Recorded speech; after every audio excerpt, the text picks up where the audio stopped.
Ini kan ada kamera kayak broadcast, ada kamera yang kayak CCTV. Yang buat VAR itu yang mana atau semuanya juga termasuk VAR juga? Sekurang-kurangnya ada 8 kamera.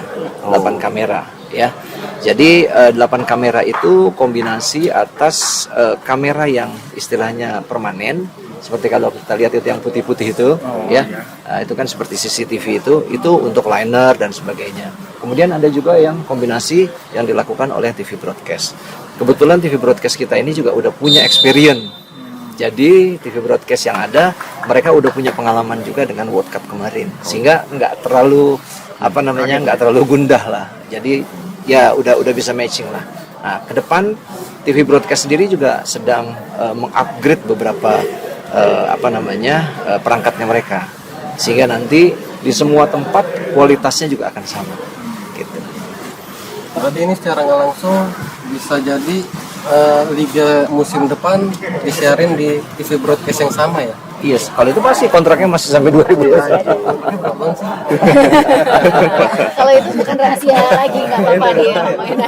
Karena waktu press conference kontraknya masih udah. Masih 3 musim. Oh, 3 musim. Masih 3 musim TV broadcast. Ya. Pelatihan ini kira-kira wasit kita tuh kan sudah tahap 3 yang masih kurang, maksudnya yang masih harus dipelajari lagi sama wasit kita tuh apa sih Pak? Nah, mungkin Bu Ketum yang bisa lebih clear.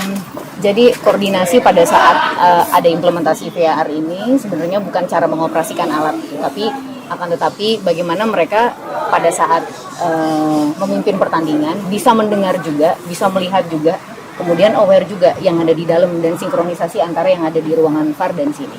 Tetap yang paling utama adalah pastinya performance mereka sebagai wasit. Nah, performance mereka sendiri sebagai wasit yang harus mereka lihat kan sangat banyak. Sepersekian detik harus mengambil keputusan dalam berbagai angle ya kan, fisik lah dan lain sebagainya. Nah, ini sekarang ditambah lagi dengan adanya konsentrasi menggunakan peralatan VAR, yang mana dia harus mendengarkan juga dari forumnya.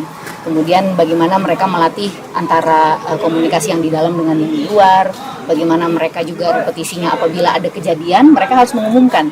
Nah, seperti apa mereka mengumumkan nantinya, kemudian intervensinya seperti apa, berapa lama waktunya, berapa lama kejadian, misalnya dari satu kejadian ke kejadian lain, kapan mereka harus melakukan intervensi agar tidak terlalu lama, walaupun secara loss of the game diperbolehkan, kapan mereka harus melakukan kecepatan itu. Jadi ada berbagai macam simulasi kejadian di dalam sepak bola, sangat kaya, yang harus kita latih terus-menerus gitu, sehingga kalau mereka sudah latihan lebih sering, pasti kepercayaan diri akan lebih tinggi dong, gitu kan. Itu yang paling penting, gitu. Sehingga untuk datang ke lapangan, memimpin pertandingan dengan equipment yang juga cukup complicated untuk mereka bisa manage keseluruhannya, dan timnya akan jadi lebih banyak. Yang tadinya tim wasit mereka cuma berempat, gitu. Sekarang ada lagi yang ada di dalam, gitu. Ada lagi replay operator, mereka harus familiar dan lain sebagainya. Jadi ini ibaratnya sekolah ya, kita nggak bisa langsung diterjunkan, memang harus terus menerus dicoba sehingga mereka menjadi biasa. Maka dari itu ya nanti pasti tidak mungkin pada saat kita pun officially launch kita akan bilang bahwa 100% akan perfect, itu pasti nggak mungkin, pasti akan banyak kekurangan gitu, pasti akan. Tetapi untuk meminimalkan itu, makanya kita melakukan trial sampai beberapa kali yang tadi Pak Dirut sebutkan, agar memastikan bahwa publik dan klub utamanya kita benar-benar berikan wasit yang terbaik dan wasit yang ready untuk menggunakan alat VAR ini.